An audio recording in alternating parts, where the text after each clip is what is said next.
നോക്കാം. സബോളയും പച്ചമുളകും വഴറ്റണം. ആദ്യം കറിവേപ്പിലേക്കിട്ട് ഇത് കുറച്ച് വഴന്ന് വരുമ്പോൾ ഓരോന്നോരോന്ന് ചേർക്കാം. ഇതിപ്പോൾ ഇവിടെ കുറച്ച് വഴന്ന് വന്നിട്ടുണ്ട്. ഇപ്പം ഇത് വെളുത്തുള്ളിയും ഇഞ്ചിയും ചതച്ച് ഇടിച്ചത്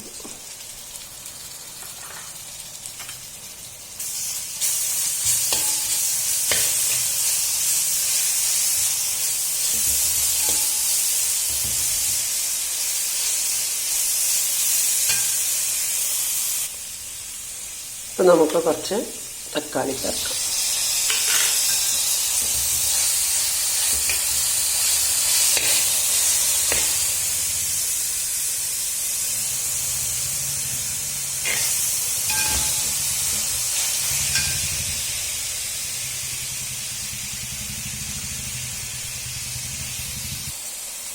ഈ സമയത്ത് നമുക്ക് പൊടികൾ ഓരോന്നായിട്ട് ചേർക്കാം. മല്ലിപ്പൊടി, മുളക് പൊടി, ഗരം മസാലപ്പൊടി, മഞ്ഞൾപ്പൊടി,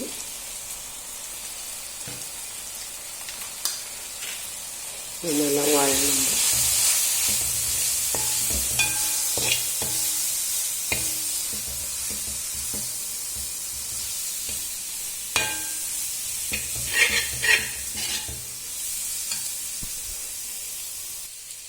ഈ നേരത്ത് നമുക്ക് കഴുകി ക്ലീനാക്കി വെച്ച ചിക്കൻ അതിലേക്ക് ഇടാം.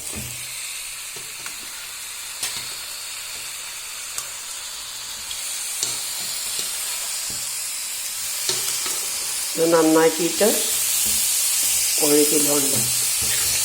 ആദ്യം 700 നന്നാക്കിയപ്പോൾ 1 കിലോൻ്റെ ഉള്ളു. അപ്പോൾ 1 കിലോന് വേണ്ട സാധനങ്ങളാണ് ഇപ്പോൾ ചേർത്തത്. 2 സ്പൂണ് മല്ലിപ്പൊടി, 2 സ്പൂണ് മുളക് പൊടി, മഞ്ഞൾപ്പൊടി, മസാലപ്പൊടി.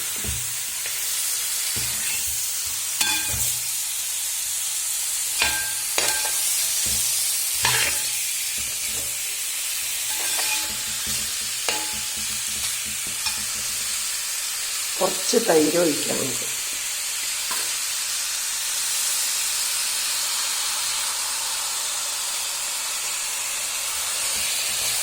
സോഫ്റ്റ് കിട്ടാൻ വേണ്ടി ചിക്കൻ നല്ല സോഫ്റ്റാണ് തൈര് ഒഴിച്ച്.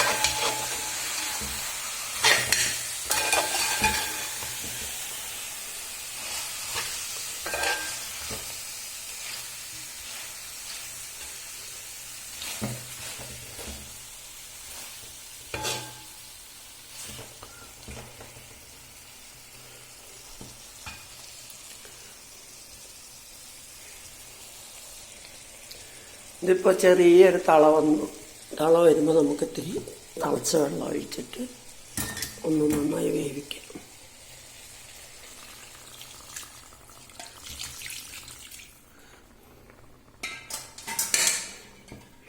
ഇപ്പോൾ കുറച്ച് ഗ്രേവി ഉണ്ടാവും. പിന്നെ അത് കട്ടിയാവുമ്പോൾ ഇത്തിരി കട്ടിയാവും.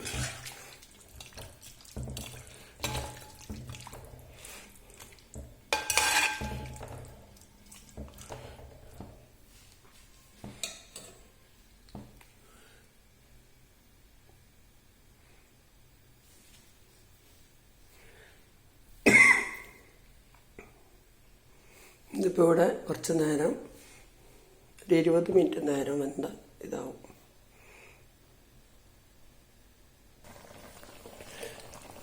ഇപ്പോൾ ഇവിടെ ചിക്കൻ കറി വെന്ത് വന്നിട്ടുണ്ട്. നമ്മൾ സിമ്പിളായി ആരും വിരുന്നുകാരൊന്നും ഇല്ലാത്ത ദിവസം, സാധാരണ ദിവസങ്ങളിൽ ചെയ്യുന്ന ഒരു ചിക്കൻ കറിയാണ് കേട്ടോ. വേഗം പണി കഴിയും. പണി കഴിയണതല്ല, നല്ല ടേസ്റ്റും ഉണ്ടാവും. നാട്ടു ചിക്കനൊക്കെ വെക്കണ മാതിരി സൂപ്പ് മാതിരി ചോറിലൊഴിച്ച് കഴിക്കാം. ജലദോഷത്തിനൊക്കെ നല്ല സാധനമാണ്. ഇപ്പം നമുക്ക് ഇത്തിരി മല്ലിയില ഇട്ട് സ്റ്റവ് ഓഫ് ചെയ്യാം.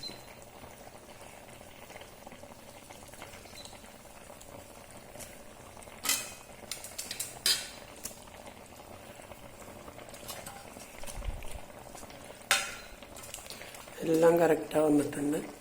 ഈ നേരത്തെ നമുക്ക് സ്റ്റവ് ഓഫ് ചെയ്യാം.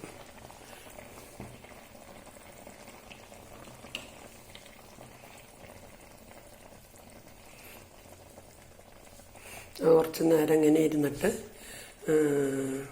കട്ടിയായിക്കോളും. കട്ടി അധികം വേണ്ട വിചാരിച്ചിട്ടാണ് വെള്ളം ഒഴിച്ചത്.